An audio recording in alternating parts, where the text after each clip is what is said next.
Oh, Mike. Oh, Mike. Here we go. Tom Brady. Again, the house guest who won't go away. The spoiled little kid who doesn't really. Hey, he's a spoiled kid. He's a spoiled kid. Spoiled kid, just sitting around. You remember when your kids were younger, because now you got them out of this habit. But when you were younger, when they were younger, so sure. you go to the store, and they just they're out of it. They're out of it. Just tugging on your jacket. Let me get that. Can I get this? Can I get this? Give me this. Give me this. Give me this. And then you don't give them the stuff in the store, they freak out. Now they just text me. Why they just text me? Okay. But okay. I'll take that. I get you. I'll take a text. All right. Because I can ignore it. I can ignore it. Or I can give it a disingenuous like. In other words, yeah, I like it. All right, don't bother me anymore. But you know, Tom Brady, better analogy. Spoiled kid doesn't work for him. Tom Brady is that dude, because I never tried to be this dude. I'm not calling myself out. I never tried to be this. The dude who has no game, that is me. A dude who has no game, but tries to be slick and ain't really good at it. So it's just awkward and clumsy and ham-handed because you're trying to be smooth behind the scenes. You're trying to make things happen, but you just don't know how to do that. Stop with the fake retirement. Stop with the, I'm not clear about my future. You're right, I'm wrong. I'm going to say that right now. You were right, I was wrong. He never intended to retire. That's not his intention. You're right. I didn't know, though, that all of this was a ruse because he's just trying to get out of Tampa and pick his next spot. If I'm Jason Light, if I'm Bruce Arians, I'm going to sit there and watch him suffer. I want him to suffer, and I'm not going to give him what he wants. Because it's lame. You trying to retire now? Oh, you're not trying to retire. Oh, you're not trying to retire. You're just trying to get out of Tampa. And we're supposed to hook you up. We're supposed to trade you to a team in our conference so you can add to your legacy and win your 8th Super Bowl, and then we just go back to being dumb old Tampa. Later for this dude, man. I'm so tired of Tom Brady. I'm tired of him. Okay. We'll talk about Tom Brady in a second. Twitter Tom Brady is awesome, though. I mean, that's a pretty good tweet. Like, He's got good people working for him. He does. He's got good people working for him. Yes, that's clever. Brady doesn't need attention, so I think we could all stop pretending that there isn't fire with all this smoke. His own words, rumors, innuendo. We could stop acting like this isn't a thing, okay? It's a thing. He's on break right now. He's on break. That's what Tom Brady is. He's on break until further notice. Until he comes out and says, I'm done. Leave me alone. Move on. Non-story. Until he says it, because he could put this to bed with one tweet. Just like he tweeted that and had jokes about it. He could put this whole thing to bed with one tweet. Or one podcast comment. He could put this whole thing to bunk beds, as the case may be. Yeah, you know, he could just right. decide.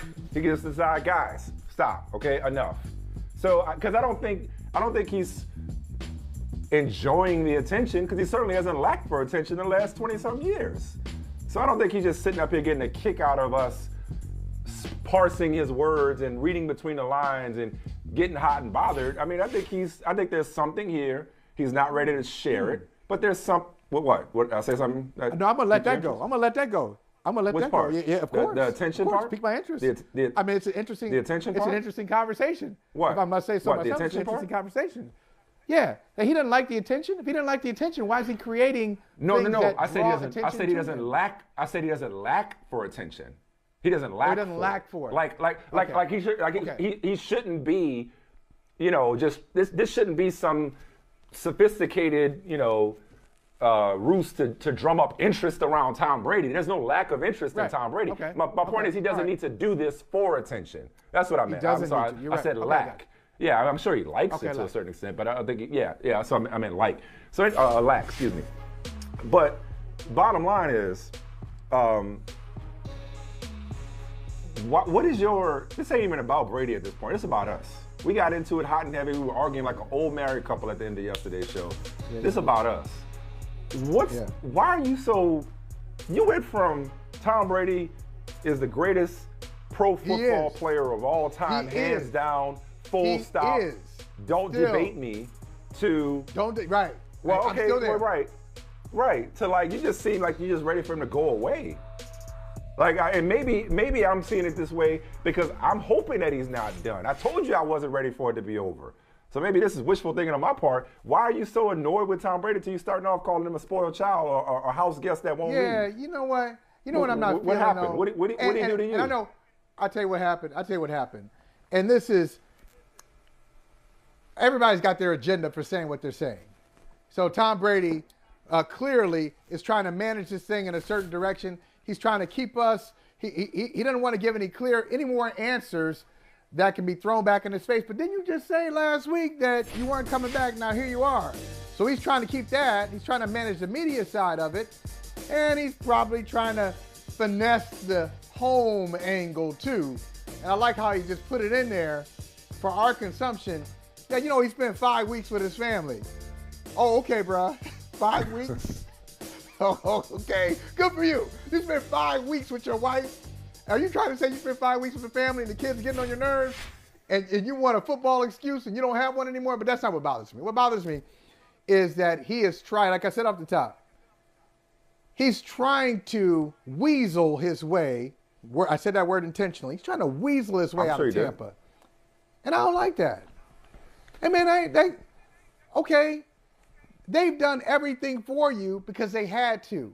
They're Tampa. And they got a lot out of it. But they didn't get everything because the idea was, hey, you helped us out. Super Bowls? We didn't get everything. What I'm saying, everything is all the juice left. Squeeze all the lemons. I want all the juice. And so what Tom Brady is saying to them, I gave you one Super Bowl. I still got a lot of life in my right arm. I still might play until I'm 50, but I gave you your Super Bowl. Be happy. Now, wait a minute. This was a relationship that was mutually beneficial. It's not like Tom Brady just went around and said, man, I got about 8 options to choose from. And you know what, Tampa? I'll pick you. No, he really didn't have many options. One of his options was the Chargers before Justin Herbert. Good for the Chargers. They got Justin Herbert out of it. Long-term quarterback. We think one of the options was the Raiders. Then you had Tampa. That was it. He had three options. One of them was kind of shaky. They gave him the guaranteed money that he looked for. They allowed him to bring in his system, bring in his people, trade for Gronk. They did everything for him, and he did a lot for. He brought the Tom Brady thing too. Yeah. Okay, I'm about to say, get to the part where it was mutually worth it. Yes. So is the idea to make Tampa relevant for 2 years and then bounce? No, man. No, we're not going to let you do that. If you want to play football, play for us. We need you. And what you're asking for, we need you. So you want to play hardball? Yeah, I'm playing hardball. Yeah, you will play for us. Because you know what? Because I'm not. Go ahead. But can I say one more thing? Can I tell you one quickly? Why I want to play hardball? Because one of my favorite podcasts, I listen to this podcast all the time, and his brother Michael Smith always talks about leverage. And you know, he has changed the way. Like, what podcast? I was just really like, changed the like way. To hear this. I got you right in, boy. I drew you right in. Hey, you know, he has changed the way I think about leverage. So if I got leverage on somebody, I'm gonna use it. That doesn't mean you gotta squeeze it. Oh no. No. He said. This is what he said. If you under contract, you stuck like Chuck. I think he said that actual. You stuck like Chuck. Yeah, I was talking about Kyler Murray, and before that, I was talking about Aaron Rodgers. I'm not talking about Tom Brady, who signed a 2-year contract and reportedly signed a dummy extension just to give them cap room. Tom Brady doesn't owe the Buccaneers anything else, okay? So let's go back to the options part, because before we go any further, we should stop to acknowledge.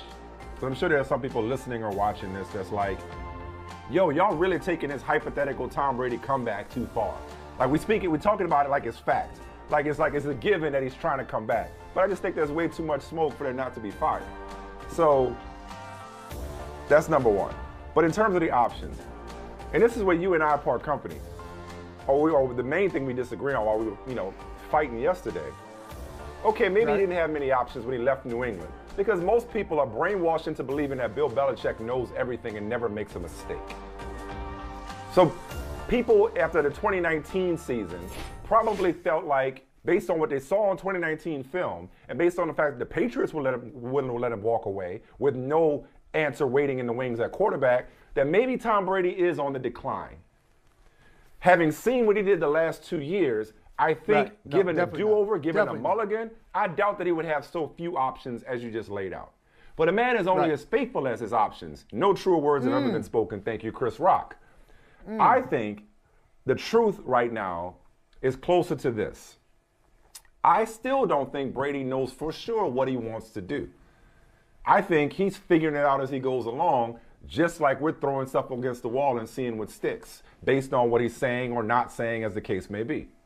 So I think Brady is still he's dipping his toe in his retirement life, see what it feels like, see if he likes it, give the wife what she needs, give the kids what they need, get what you need from your family right now, take a break, and then let's just see how it goes. Let's see what Tampa does. There's no games to be played tomorrow. He's not up against the clock and damn near out of time. No, let's see what Tampa does. Let's see if Tampa addresses the quarterback situation. Let's see if they get Kyle Trask. Let's see if they get a veteran guy. I don't owe them an answer. I've already retired from the Bucs. I don't owe them an answer right now. They're not waiting on me. They've moved on. I've moved on. If I feel like playing, once training camp starts, then wait. But here's the thing.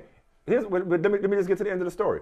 If I feel like playing once training camp starts, then you probably should do right by me, since I've given you the last 2 years. You don't want to wrestle with me. You don't want to hot box with God. Okay.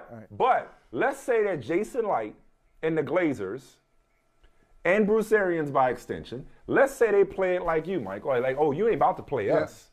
Oh no!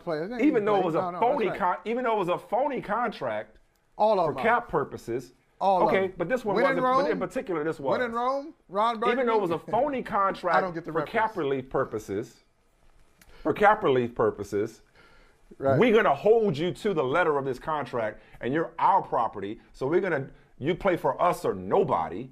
We're going to play this like the Cincinnati Bengals with Carson Palmer or the Green Bay Packers with Brett Favre. It's like, we're not just letting you go to wherever you want to go. We're not trading you where you want to go. Let's say they did it like that. Here's where Brady still has more options, because whether it's this year or next year or the year after, he'll still be able to play. That's what I keep telling you. We had it wrong. He's not going to play until he's 50. He's going to play at 50.